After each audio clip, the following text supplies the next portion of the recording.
Жаштык лагери боюнча буга чейин бул токтоп турган лагерь эле. Анан жакшы ой менен ушу конкурска койсокпу деген ойлор болгон. Жакшы ою менен да, жакшы оюбуз менен ушуну койгонбуз. Себеби биринчи очередь ушул шаардын бюджетинин кызыкчылыгында койгонбуз. Арендасын ким көп төлөй турган болсо ошого конкурс негизинде. Бирок баягы 49 жылга деген дагы бул мени дагы канааттандырбайт.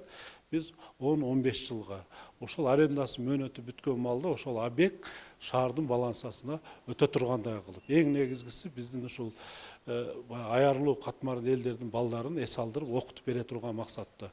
Ал жерге эгер өзү жергиликтүү бюджеттин акчасынан иштеп жасата турган болсок, мен эсептеп көрдүм, предварительно бир 200 миллиондон өдө акча кеткидей да. Жаңы заман талабына жооп бере турган кылып лагердин инфраструктурасын оңдой турган болсок.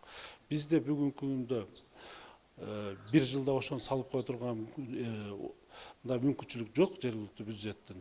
Бирок кечээкиде мен ушул Бишкек шаарында элем, ушундай коомчулуктун, журналисттердин ушундай шаардык мэрия жерди сатканга кызыктар деп айтканда, биз Кудайдын улуу күнүнө дагы айтабыз, орозо күнү дагы айтабыз, эч качан андай жаман ой жок, сатканга жол бербейбиз. Бизде принцип ошондой да.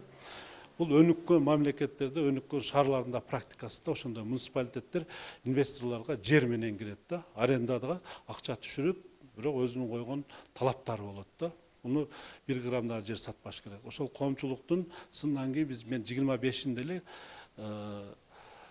өзүм пресс катчыма айтып туруп, барып ошону вице-мэрге айтып туруп, комиссиядан токтотуп койгула деп тапшырма берилген.